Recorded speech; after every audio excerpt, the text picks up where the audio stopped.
यशोदानन्दन व्रज जनरञ्जना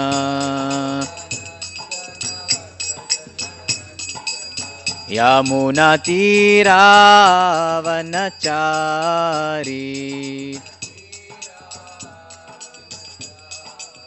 यमुनातीरावनचारी जय राधा माधवा गुंज बिहारी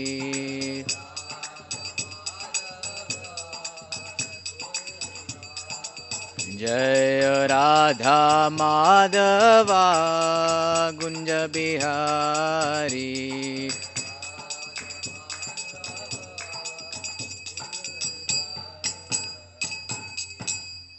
जय ओम Vishnupad Paramhans परिव्राजकाचार्य अष्टोत्तर शतश्री Shrimad divine grace अभय चरणारविंद भक्ति वेदांत स्वामी श्रील प्रभुपाद की जय ओम विष्णुपाद परमहंस परिव्राजकाचार्य अष्टोत्तर शत श्री श्रीमद डिवाइन ग्रेस भक्ति सिद्धांत सरस्वती गोस्वामी प्रभुपाद ठाकुर श्री महाराज की अनंत कोटि वैष्णव वृंद की ग्रांतराज श्रीमद् भागवतम की। ओम नमो भगवते वासुदेवाय ओम नमो भगवते वासुदेवाय ओम नमो भगवते वासुदेवाय।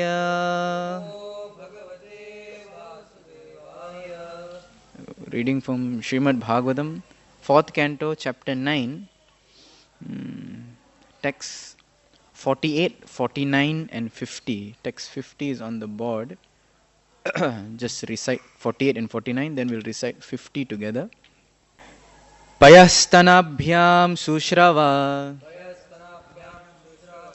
Payastanabhyam sushrava Netra jai salile shivaihi Netra jai salile shivaihi Tadabhishitya manabhyam Tadabhishitya manabhyam Vira vira suvomuhu Payastanabhyam sushrava Netra jai salile shivaihi Tadabhishitya manabhyam Vira vira suvomuhu Payastanabhyam sushrava Netra jai salile shivaihi Tadabhishitya manabhyam Vira vira suvomuhu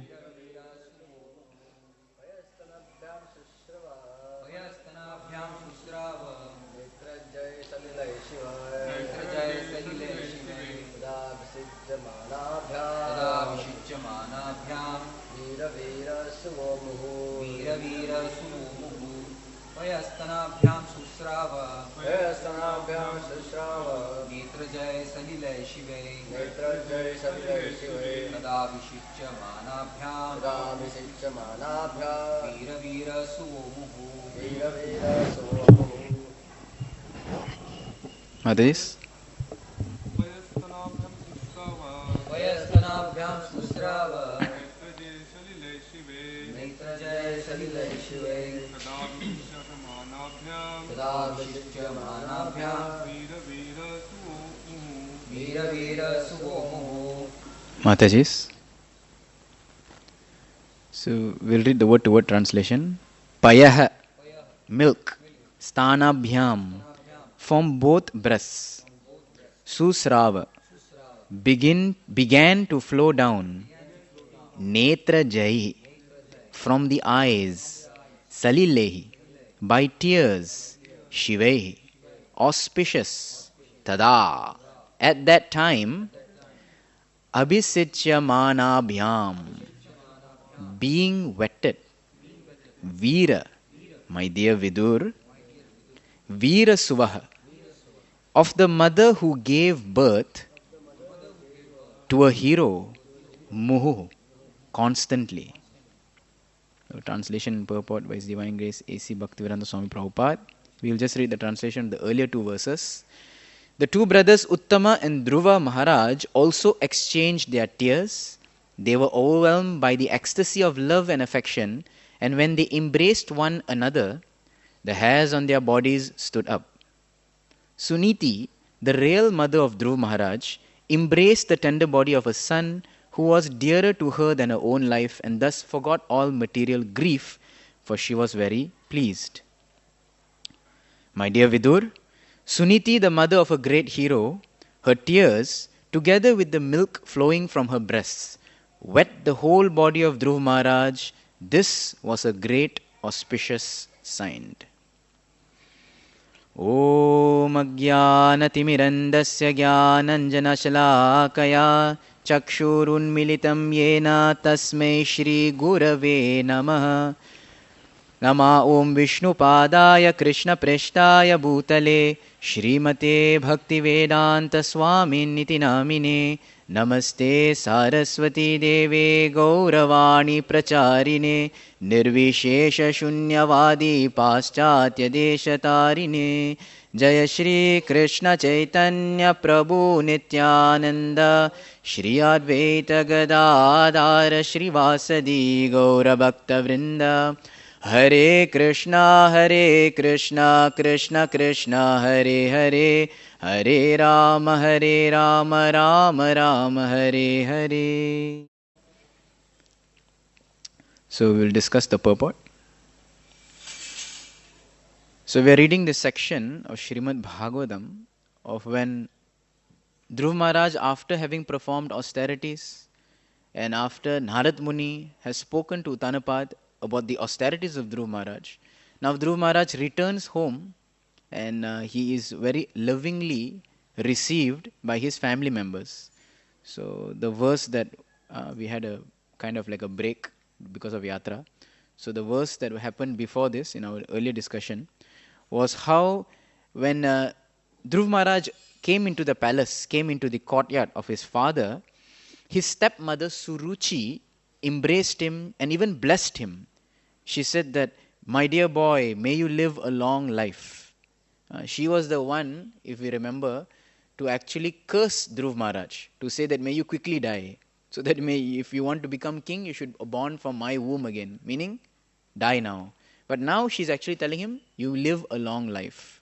So in that purport, the next verse purport, text 47, Prabhupada writes how, for a devotee, he attracts all kinds of blessings. He is never inimical to anyone. So he gives the examples of the 6 Goswamis, Dhira, Adhira, even to both kinds of people who were gentlemen and not very gentleman-like people. They were all very attractive to a devotee. So a devotee attracts the honor or the respect or the blessings, just as by gravity water flows down. So a devotee is very grave, like gravity he attracts. So that was the earlier verse. So Sukadev Goswami first discussed the reaction of Suruchi because she was the most inimical person. And generally you would think that the first conflict would happen would be between Suruchi and Dhruva, but it was not like that. Then he discussed in text 48, he discussed about the reaction between Uttama and Dhruva. So the second, not villain, but the second antagonistic character was Uttama, because Uttama also, when he was sitting on the lap of the father, now one brother's on the lap, and then when Dhruva Maharaj comes to sit on the other lap, father pushes one brother and leaves the other brother. Okay, fine. Father may not have said anything, but shouldn't there be, fraternity? Brother, shouldn't he not say something? There was no mention of Uttama speaking. He kept quiet. This further enraged Dhruva. So in this verse it shows that here Uttama also came and both of them hugged and exchanged tears and embraced one another. So there was a loving exchange and a change even in Uttama. And finally it's mentioned how Suniti, the real mother of Dhruva, who in the beginning told Dhruva Maharaj never to harbor any malice or envy towards anyone, she now comes and she is very pleased with her own son. In this verse today, which is in discussion on the board, it is mentioned how Payah Stana Bhyam Shushrava, the milk from the breast of Suniti, the real mother of Dhruva, flowed down, wetting the boy, Dhruva Maharaj. Netra Jai Salile Shivaihi, the auspicious tears from her eyes also flowed down and wetted the boy. And therefore, here, Veera Suvo Muhu. Here, Sukadev Goswami, Maitra Rishi is calling Vidura as your hero. Oh hero, see another hero, Veera Suva. Just see, oh hero, Vidur, there's another hero also here. Because this scene actually shows the very success or the conclusion of Dhruva Maharaj's conquest. Now finally he went out on a mission trying to achieve something which is most impossible to achieve, and now he has returned and he is being glorified. Aja beta, chalo, sab ho gaya. Now he has come into his mother's embrace and the mothers welcome him. So we'll see some verses, some words in this purport and we'll discuss. Prabhupada writes in this purport, when deities are installed, they are washed with milk, yogurt and water. And this ceremony is called Abhishek. 2 days ago we had Giriraj Abhishek. In this verse, it has been especially mentioned that the tears which flowed down from the eyes of Suniti were all auspicious. Shivaihi. The auspiciousness of the Abhishek ceremony performed by his beloved mother. So here Prabhupada is relating that the hugging and the crying of Suniti, right, her tears as well as her breast milk, this was like a Abhishek ceremony to Dhruva Maharaj. So when deities are welcomed, we do Abhishekam. When the yearly festival of deities, we do Abhishek. This is welcoming them, glorifying them, honoring them. So here, by Suniti hugging Dhruva and showering him with tears and breast milk, this was an Abhishekam, Pattabhishekam. Because this is also done when kings are coronated. So Prabhupada writes in the next line, this was an indication that a very near future, Dhruva Maharaj would be installed on the throne of his father. The mother already pehle se did Abhishek for him. Now you will become king. This is what you wanted. So in this way, Prabhupada is writing. Then Prabhupada continues, he says, the history of Dhruva Maharaj leaving home was that his father refused to give him a place on his lap. And Dhruva Maharaj determined that unless he got the throne of his father would not come back. Now, this Abhishek ceremony performed by his beloved mother was an indication that he would occupy the throne of Maharaj Uttanapad. So very beautifully actually Prabhupada links this hugging with Abhishekam, right, of the mother with the installation of Dhruva Maharaj as future king. Then the second paragraph of this purport, we will discuss more about this today. It is also significant in this verse that Suniti, the mother of Dhruva Maharaj, is described as Veerasu. She is called as Veerasu, a mother who produced a great hero. Okay, so in the third canto purports, Prabhupada actually writes the importance of motherhood. So in one section, Prabhupada mentions how great sons are born of great mothers. So he stresses on the importance of motherhood. A few verses later, actually, then he stresses on the importance of fatherhood also. So he's balanced. That how a mother being very filled with character is able to bring up a child who is also filled with character. So reading that purport alone, some people may think, it's all ladies' responsibility. Few verses later, Prabhupada will talk about how it's also the responsibility of the man, father. Right? So definitely great parents bring great fruits, great children. We often give this analogy that if the fruit is very sweet, the tree also must be very good, isn't it? So here it's mentioned he is called a Veerasu, a mother who produced a great hero. Prabhupada continues, there are many heroes in this world, but there is no comparison to Dhruva Maharaj, who was not only a heroic emperor on this planet, but also a great devotee. Okay, he was an emperor and a king. In fact, in 11th canto, there's a purport which is mentioned. What are the qualities of a king? He said that a king should be very chivalrous. A king should also be a devotee. It's like an injunction. King is very chivalrous, a king should also be a devotee. So a perfect combination in Dhruva Maharaj. Prabhupada continues. He says that Dhruv Maharaj is a devotee and a king and a very chivalrous person. So everyone reading Bhagavatam will feel that is Dhruv Maharaj. He is a king, he is chivalrous and he is a great devotee. Oh, मेरे से कुछ संबंध नहीं है. I can't connect.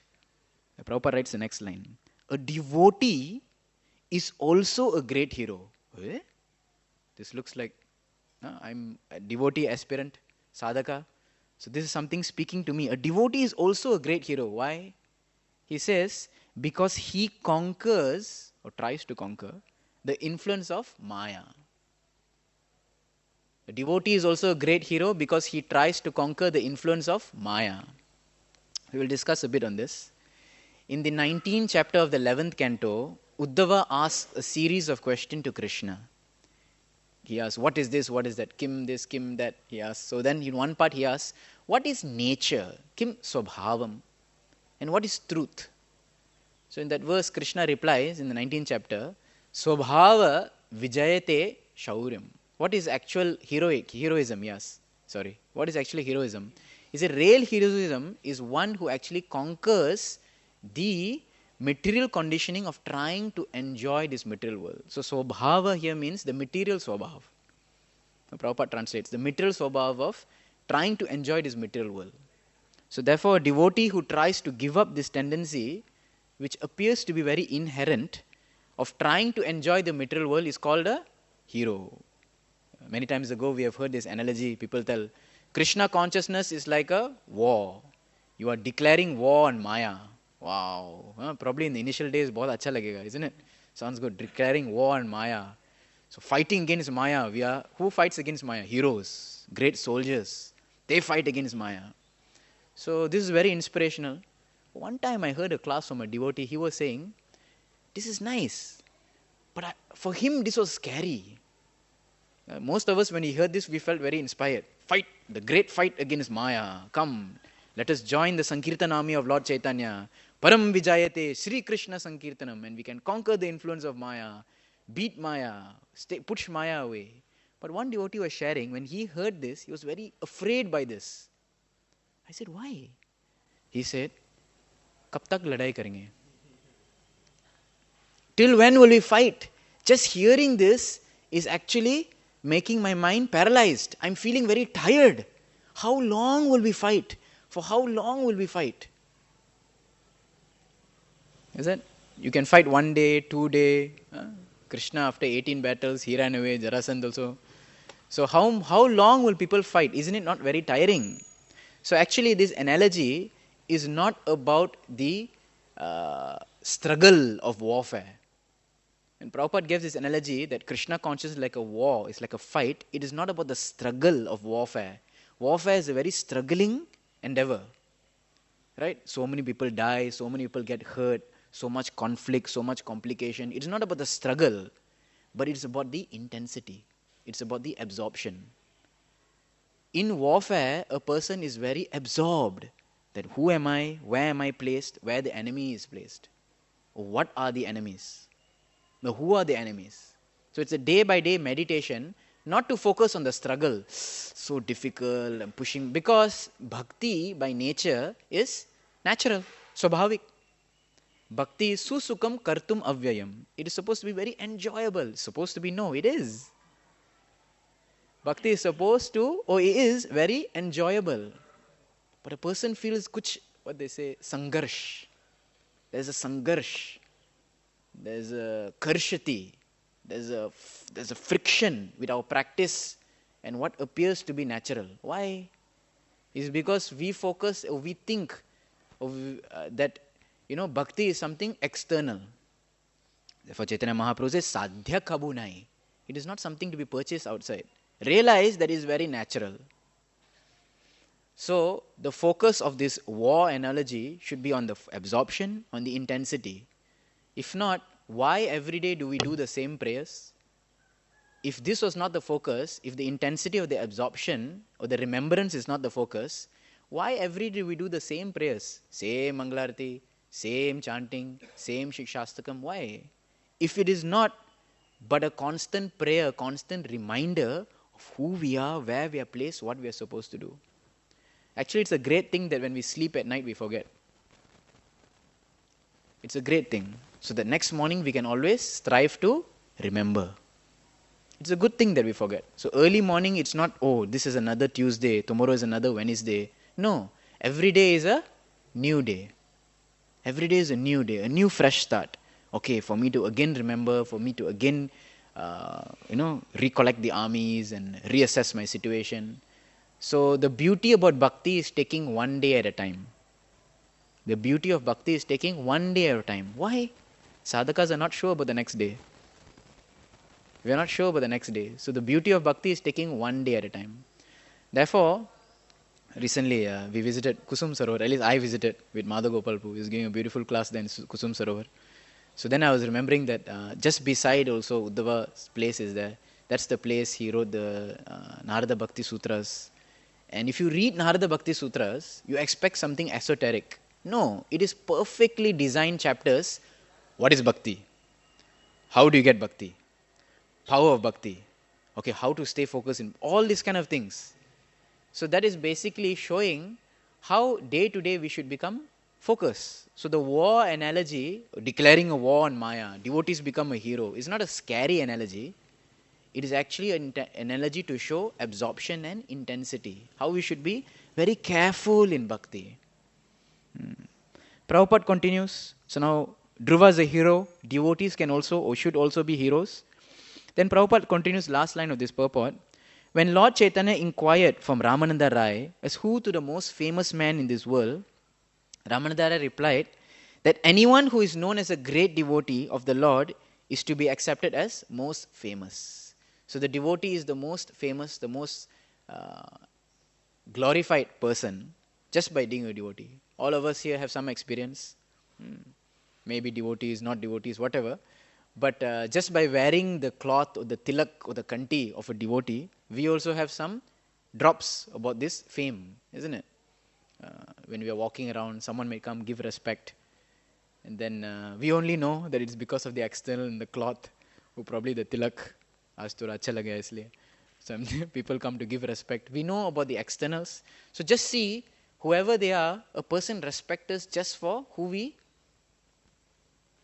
show to be. Right. So that gives us a remembrance that what we should be then. So great devotees are respected for their character. Like this verse talks about the heroism of Dhruva Maharaj. Prabhupada extends it to the heroism of devotees in general. So I thought today we'd like to discuss about the heroism of Krishna. Krishna being a Nayak. Krishna being the real hero. Right. Today is also Kartik Purnima, very auspicious day. And there's many events that happen on Kartik Purnima, actually. So the whole story of Govardhan began on Amavasya.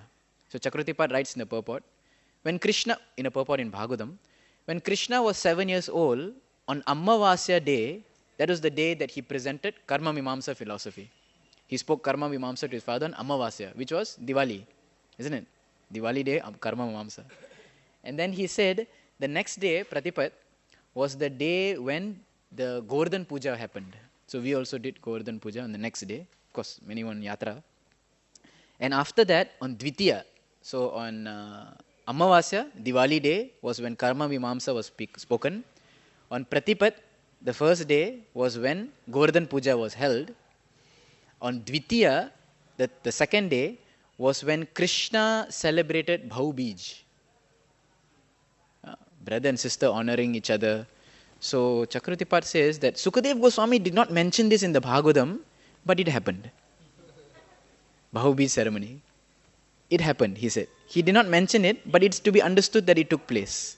Right? So Krishna celebrated this ceremony, Bhau Bij. He calls it as Bhratra Dvitiya. Bhratra Dvitiya. And then on the third day, till the 7 days means 9, Navami. From Tritiya till Navami was when Krishna lifted the Govardhan hill. So after that, after Navami on the 10th day, Dashami, was when everyone discussed this incident. So one whole day went in discussing. And then on Ekadasi, which recently happened on the 8th of this month, Kartik Ekadashi, was when Surabhi performed the Abhishek of Krishna. And Surabhi Kund and all that came.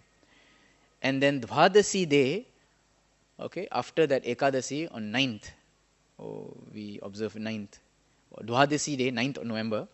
Dwadasi day was when all the Gopas and the cowherd people had actually darshan of this. On Dwadasi day was actually when Krishna saved Nanda Maharaj from Varuna Loka. So he also, that a chapter comes in the 28th chapter of 10th canto, when Nanda Maharaj took a fast on Ekadasi, so that was Kartik Ekadasi that he fasted on, and then he wanted to break that fast, so he entered the lake Brahmahrida, and then he took a bath, and then Varuna came and catch him, right? So on the next day, Krishna saved him, and then on the on the Purnima day, which is today, that was the day where Krishna gave darshan of Brahmaloka or Goloka to all the cowherd men. This is also in chapter 28 of the 10th canto. So that's very interesting. Other interesting facts about Kartik Purnima is that this is the day where all the Mathuravasis, the Vrajavasis, they end their parikram. So the Vrajavasis, they start their parikram on Ekadasi, Bhishma Panchak, and they end their parikram today of the entire Vrajmandal. They are doing parikram. Today in Jagannath Puri is also a day where Lord Jagannath is offered Sunavesh or Raja Rajeshwara Vesh. So he wears this golden vesh 5 times in a year. This is one of the times. It's a very auspicious day. A lot of puja is given for him. Shastras also mentioned that this day, Kartik Purnima, is the day where Lord Shiva killed Tripurashur demon. Today we observe in our calendar as the appearance day of Nimbarka Acharya also, Nimbaka Ditya. And today is the last day of Chaturmas. So some devotees are happy. Those dosa, idli lovers, they are happy. So today is the last day of Chaturmas, and the end of Kartik Vrata. And also another thing is that today is also, Purnima is also another occasion where Krishna performs Ras Leela. So Krishna had one Ras Leela in Sharad. It's known as Sharadiya Rasa Leela, which was last month, during that Purnima, Sharad Purnima. And at the end, Kartik Purnima is also another time where Krishna had Ras Leela. So while we were taking some devotees, some people on Yatra in Vrindavan, the constant question was, where is Krishna's Ras Leela? Show me. Where? Where is that famous Nidhivan that we have heard of? So I said, come Radha Damodar temple. No. Where is that place of that Rasa Stali? Constant question. So then we try to avoid by saying that this and that. We don't have yogyata to enter Nidhivan and this and that. We don't want to go into all that. But the fact of the matter is that there are many Rastalis, as we see even in our Vrindavan forest. There are many Rasastalis. And Krishna performs Ras Leela many times on many occasions. So people always want to see something gross, something physical, exact sight. There's some scratch in the ground, something like that. They want to see. Right? But for Ras Leela is a beautiful pastime how Krishna reciprocates. So Acharyas mentioned at the age of 7, 8 years old, when Krishna performed this Ras Leela, Sharadiya as well as today's Ras Leela. Also another occasion about Kartik Purnima, which is very related to us, is the day when Lord Chaitanya enters Vrindavan. It's also the day when our Sri Gauranga Mahaprabhu was installed. How many? This is which anniversary? 3rd, 3 years. Okay, Lord Chaitanya has come to give us his blessings. So like this, Kartik Purnima has many significance. This purport speaking about heroism, we'll just discuss quickly about how Krishna is the Nayak. So Bhaktivinoda Thakur writes that Krishna is always the Nayak in his pastimes. If we see any pastimes of the Srimad Bhagavatam, especially the 10th canto, 3 prominent things come up. Krishna's chivalry, not only 10th canto, entire Bhagavatam. Krishna's chivalry, Krishna's amazing valor, we see that. Second thing we see about Krishna's mercy, how Krishna is so merciful on so many occasions. And the third thing we see that Krishna's sweetness. So chivalry, mercy and sweetness. These 3 things come very prominently. Okay, another aspect is also Krishna's neutrality, Krishna's detachment. Again and again this is mentioned, how Krishna is so detached, everything happens, creation happens, he is detached. He's detached from creation, he's detached from Lakshmi, he's detached from everything, he's so detached. So these 4 attributes of chivalry, mercy, sweetness and his somewhat neutrality seems to be a very contradictory. How can these 4 characteristics appear in one person? So Madhagopal will know what I'm going to discuss. So how can these 4 characteristics appear in one person? It seems very contradictory. You find a person who is very neutral, very sober. Okay? Anything you speak to him, he takes two minutes to reply. He doesn't reply. He thinks about it. Sober person. Right? We know. Huh? I won't take names. We know such we know such people. Anything you say, he just keeps quiet. Thinks about it. Thinks about it. Then he replies. A very sober person. Then we find a person who's very merciful. He's a bit active, isn't it? He's talking to people. He's like to talk to people. He's very, he hasn't taken prasadam? He might do something for him. Very merciful person. Very concerned. Someone who's very sweet. He may speak to people and sweetly approach people. His dealings are very sweet, right? He may not be the person you would go to for emergency because he's just sweet. That's it. Isn't it? The Daya person you may go to for emergencies, he will immediately, yes. The chivalrous person, you may not go to him for emergency. You may not go into him for some, sharing of heart. Right? And if you go to him with some problem, you know that he might think about it. He may not give a reply. So we find these characteristics in different individuals to some degree. But hardly we find these characteristics in full in one person. So this is possible, and Nectar of Devotion, chapter 23, discuss this. Krishna's 4 personalities, or Krishna's Nayaka, his valor, right, in 4 roles. So the first role is called Dhirodhata. Dhirodhata is seen of a person who is naturally very grave, very gentle, very forgiving, very merciful, determined, humble, highly qualified, chivalrous, and physically attractive. So this is a person who is very grave and forgiving. Okay, Dhirodhata. So the example is given when Krishna forgave Indra in Govardhan Lila. The Indra came asking for forgiveness. Krishna says, okay, no problem.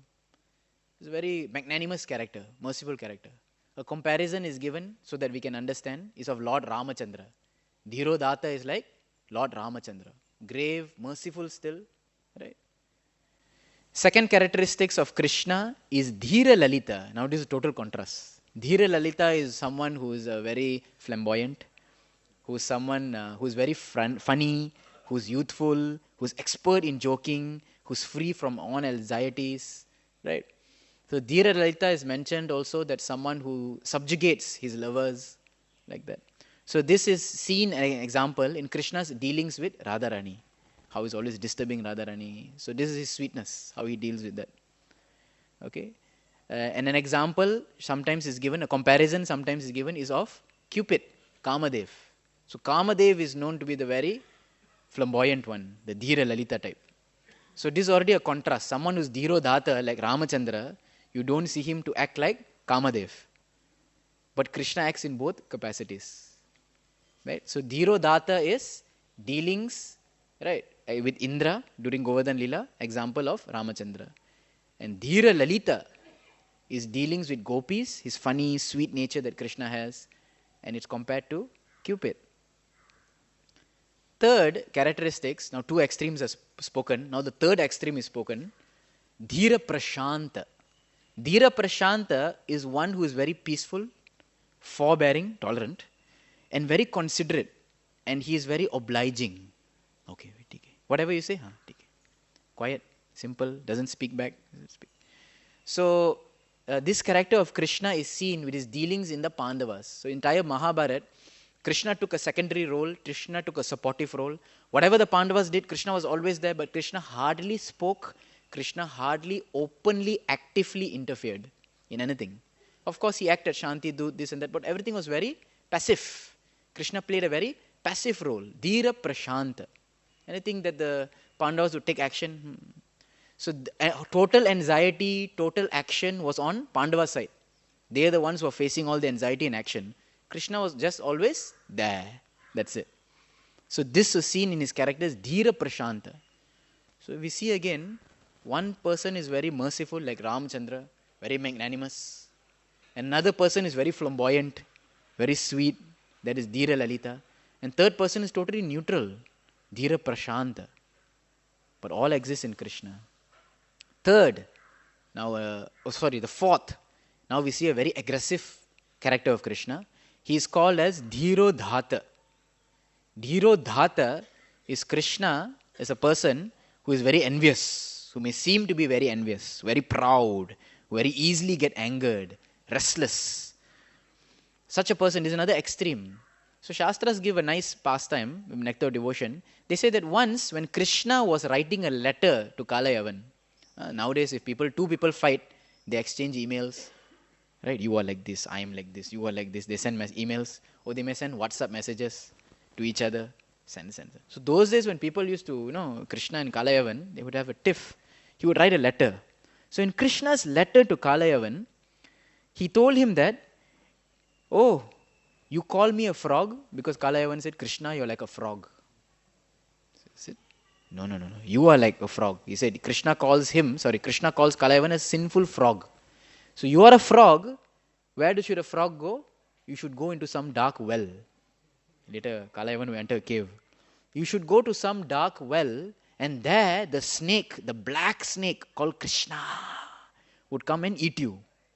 Hey Kalayavan, be careful. Just by my glance, I can burn this entire material universe. Like this, he gives some threat. Okay, he writes to him in a letter. So this seems to be very proud. A person says, hey, careful, with this thing I can destroy. Okay, a proud person. So Krishna is showing this nature. Now this is a bit contradictory. One moment he's very sweet with the gopis, always being very sweet. Another moment he's very forgiving as Dhira, Dhata. Another moment he's very neutral. And now the fourth moment he's very active, challenging people, fighting people, warning people, aggressive. So Shastras mentioned that Krishna, Jai Shri Shri Radha Vrindavan Bihari Bhagavan ki, Shri Gauranga Mahaprabhu ki. So this is only possible in the character of Krishna, being the perfect hero, right? And Bhaktivinoda Thakur writes in Jaiva Dharma that how one has to accept all these contradictory, so apparently contradictory natures, that is only possible in Krishna. He quotes so many references in Shastra, Kurma Puran, Mahavaraha Puran, saying that how there is no dosh in Krishna's character. A person who appears very rough and proud, aggressive. Someone may say that he's maybe a little, he requires more chanting. Shant hona chahiye thoda. He's not very good. A person who's dhira prashanta, who thinks so much, who doesn't act, such people can also be a little irritating. You come to him with some reason, some action, Prabhuji, aisa ho gaya. Baba, kuch to karo. You feel a little difficult. And a person who's always jovial, joking, flamboyant, the person is never serious only. It's difficult to come to him with issues. So we find dosh in all these characters. And if all these characters in Krishna, he should be parama dosha. But no, Shastra says, tatapi dosha parame naeva harya katanchana. Not even a moment can you say that Krishna has any dosha. In fact, it is mentioned, sarve sarva guna purnaha. Sarve sarva guna purnaha. Sarva dosha vivarjitaha. He is full of gun, he is full of good qualities. Sarva dosha vivarjita. He is devoid of any faults. They say that sometimes Krishna may exhibit the faults of illusion. He is becoming illusion, confused.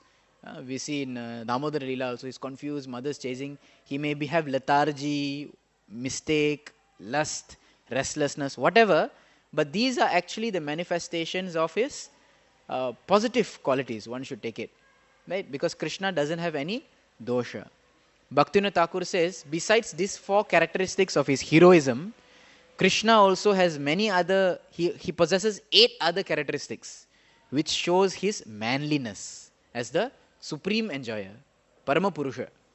So what are the 8 extra qualities of Krishna's manliness, Parama Purusha? He says, Shobha. Shobha means that he is always filled with beauty and grace. So manliness also means grace, gentleman. We say, na? Somebody say, man means aggression. No, man means gentleman. So Krishna Shobha means Krishna is a great gentleman. Vilasa, the male quality, Purusha characteristic is fond of enjoying. Vilasa, second characteristic. Madhurya. Madhurya means he is filled with elegant sweetness. Right? There's a saying in college circles. You can know a character of a man by the way he treats a waiter. Why? Because generally when a man and a lady go for some honeymooning, isn't it? Let's say they go for dinner. So he may speak very sweetly to the girl, trying to impress her. But when a waiter comes and he bring kya kar raha hai? Bole kya hona? He might show. So they say you can know a character of a man by the way he speaks to a waiter. That is his true character that comes out. So Krishna has madhurya, elegant sweetness to whomever he deals with. Fourth quality, mangalya. He has Mangalya means auspiciousness. Mangalya, it's mentioned. Mangalya means he has auspicious dependability. You can depend on him. Mangalya means you can depend on him. This is a character of a manliness, man, Purusha Tattva. Purusha Tattva means you can depend on someone, isn't it? Someone, if you have any issue, problem, a wife is always dependent on a husband. Children are always dependent on a father. So the special characteristic of Krishna is you can always depend on him. When any problems in life, where you go? Vrindavan Bihari, isn't it? So Mangalya. Fifth quality, Sthairya. Quality of manliness, Purusha Tattva, is that he is very patient and steadfast. Patient and consistent. Very patient and determined. Patient and steadfast. Okay, Sthairya. Sixth quality, Teja. He has power, influence, that we can understand. Person is very showing this manliness, viryata, that he is has teja. Seventh quality, he is also lalita, that such a manly person is also very playful and charming dresser. He dresses very nicely, lalita. Eighth quality of a person of the Purusha Tattva is that he is audarya, very magnanimous. So despite having all these things, he is very audarya. Audara Chaitanya Prabhu is in the altar. So he is very audarya. He is actually very magnanimous. So that magnanimous and dependability, power, sweetness, and fond of enjoying, these are all natures of the Purusha Tattva. So like this he says, Bhaktivinoda Thakur writes, I'll conclude with this. Sri Krishna is the super excellent Nayak, super excellent hero, the super excellent personality.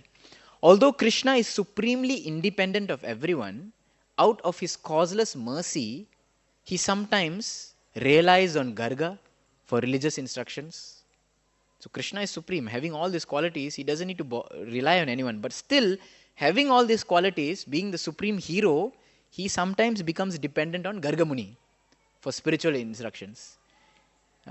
He sometimes depends on Yuyudhana for military tactics. He sometimes depends on Satyaki, other Kshatriyas and all. And sometimes he depends on Uddhava for good counsel. So therefore, Bhaktivinoda Thakur says, he exhibits his versatility. He is very versatile as a Nayak, as a hero.